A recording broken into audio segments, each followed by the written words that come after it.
नमस्कार। आकाशवाणी जयपुर अजमेर से प्रस्तुत है प्रादेशिक समाचार।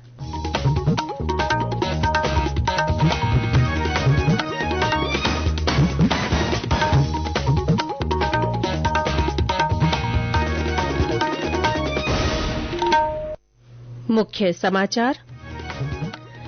नव मतदाताओं के लिए जागरूकता अभियान मेरा पहला वोट देश को लेकर देश में कई गतिविधियां आयोजित। नामी हस्तियों ने युवाओं से देश के लिए वोट डालने की अपील की। राजस्थान माध्यमिक शिक्षा बोर्ड की 12वीं की परीक्षाएं आज से शुरू, नकल रोकने के व्यापक इंतजाम। फ्रांस के सेनाध्यक्ष जनरल पिएर शेल ने जयपुर में दक्षिण पश्चिमी कमान का दौरा किया। दोनों देशों के सैन्य अधिकारियों ने रक्षा और सहयोग सहित विभिन्न मुद्दों पर की चर्चा।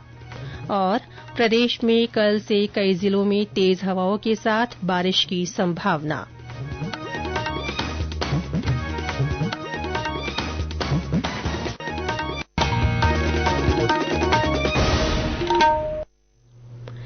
समाचारों के साथ मैं रितिका गुप्ता। और अब समाचार विस्तार से। चुनावों में युवाओं की भागीदारी सुनिश्चित करने के लिए देश भर के विभिन्न उच्च शिक्षण संस्थानों में मतदाता जागरूकता अभियान मेरा पहला वोट देश के लिए आयोजित किया जा रहा है। 6 मार्च तक चलने वाले इस अभियान का उद्देश्य युवाओं को मतदान के लिए प्रेरित करना और व्यापक राष्ट्रीय हित में उन्हें मतदान का महत्व समझाना है। आकाशवाणी समाचार से बातचीत में विश्वविद्यालय अनुदान आयोग यूजीसी के अध्यक्ष जगदीश कुमार ने कहा कि संस्थान ने मतदाता जागरूकता अभियान आयोजित करने के लिए सभी उच्च शिक्षण संस्थानों को पत्र भेजा है। उन्होंने इन संस्थानों से युवाओं में मतदान संबंधी जागरूकता उत्पन्न करने के लिए वेबिनार और सेमिनार आयोजित करने का भी आग्रह किया है। इधर प्रदेश में अभियान को लेकर शिक्षण संस्थानों में जागरूकता गतिविधियां आयोजित की जा रही हैं। कई प्रसिद्ध हस्तियां भी इस अभियान में युवाओं की आधिकारिक भागीदारी के लिए उनसे अपील कर रही है। ऐसे कड़ी में पद्मश्री पुरस्कार के लिए चयनित लोक गायक अली गनी मोहम्मद ने युवाओं से अपना पहला वोट समझदारी के साथ देश के लिए देने की अपील की है। नमस्कार, हम अली गनी यानी गनी मोहम्मद अली मोहम्मद मेरा पहला वोट देश के लिए। हमारे देश के प्रधानमंत्री नरेंद्र मोदी साहब ने ये अभियान चलाया है कि युवाओं को ज्यादा से ज्यादा वोट करना है और देश को आगे बढ़ाना है। और हमें इस साल की 2024 की पद्मश्री के लिए घोषणा की है। हम आपसे ये अपील करते हैं खास तौर से युवाओं से कि युवा वर्ग जो है आगे आए और अपना वोट का इस्तेमाल करें और एक बहुत ही बेहतरीन सरकार चुने। इसलिए मतदान करना ना चूके। जिनका पहला वोट है, ये चुनाव आयोग की तरफ से ये त्योहार अभी आने वाला है, इसमें हमें हर हाल में वोट करना है, क्योंकि आपका एक वोट ही बहुत ही कीमती है और एक अच्छी सरकार चुनने में सहभागी होगा। मेरा पहला वोट देश के लिए इस अभियान में शामिल हों। धन्यवाद। रिजर्व बैंक ने बैंकों और गैर बैंकिंग वित्तीय संस्थानों से ग्राहकों को जलवायु संबंधी वित्तीय जोखिमों की जानकारी अनिवार्य रूप से देने को कहा है। इन जोखिमों का मतलब उन आर्थिक और वित्तीय जोखिमों से है जो जलवायु परिवर्तन या जलवायु परिवर्तन कम करने के प्रयासों से उत्पन्न हो सकते हैं। रिजर्व बैंक ने जलवायु संबंधी वित्तीय जोखिम स्पष्टता रूपरेखा मसौदा में कहा कि ये उभरते जोखिमों में से एक है जिसका आरबीआई नियमन के दायरे में आने वाले वाणिज्यिक बैंकों, संस्थानों और वित्तीय स्थिरता पर असर पड़ने की आशंका है। राजस्थान माध्यमिक शिक्षा बोर्ड की 12वीं की परीक्षाएं आज से शुरू हो गई हैं। 4 अप्रैल तक चलने वाली इन परीक्षाओं में 8,66,270 परीक्षार्थी पंजीकृत हैं। बोर्ड पहले उन विषयों की परीक्षा आयोजित कर रहा है जिनमें परीक्षार्थियों की संख्या कम है। परीक्षा में फर्जीवाड़ा और नकल की रोकथाम के लिए व्यापक इंतजाम किए गए हैं। ब्यौरा हमारे अजमेर संवाददाता से। राजस्थान माध्यमिक शिक्षा बोर्ड की 12वीं कक्षा की परीक्षाएं आज से शुरू हुई। परीक्षा सुबह 8:30 बजे से 11:45 बजे तक चलेगी और 4 अप्रैल को समाप्त होगी। सीनियर सेकेंडरी की परीक्षा में कुल 8,64,270 परीक्षार्थी शामिल हो रहे हैं। इनके लिए राज्य भर में 6,144 परीक्षा केंद्र बनाए गए हैं। बोर्ड की 10वीं कक्षा की परीक्षा 7 मार्च से शुरू होंगी, जिसमें 10.5 लाख से ज्यादा परीक्षार्थी शामिल होंगे। परीक्षा में नकल एवं पेपर आउट रोकने पर विशेष नजर रखी जा रही है। इसके तहत 600 परीक्षा केंद्रों पर सीसीटीवी कैमरे लगाए गए हैं। साथ ही परीक्षार्थियों को परीक्षा केंद्र में उनके आवेदन पर लगी फोटो से मिलान करने के बाद प्रवेश दिया गया। परीक्षा के दौरान निरीक्षण के लिए उड़न दस्तों का भी गठन किया गया है। इस परीक्षा से प्रदेश में नकल विरोधी कानून भी लागू हो जाएगा। ओम माथुर, आकाशवाणी समाचार, अजमेर। इधर राजस्थान बोर्ड की 10वीं की परीक्षाएं 7 मार्च से शुरू होंगी। ये समाचार आकाशवाणी जयपुर अजमेर से प्रसारित किए जा रहे हैं।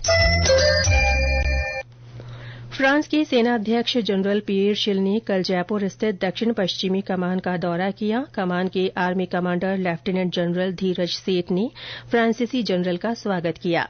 इस दौरान दोनों देशों के सैन्य कमांडरों और अधिकारियों ने भारत फ्रांस के सशस्त्र बलों के बीच अच्छे संबंधों को आगे बढ़ाने में महत्वपूर्ण बिंदुओं पर चर्चा की।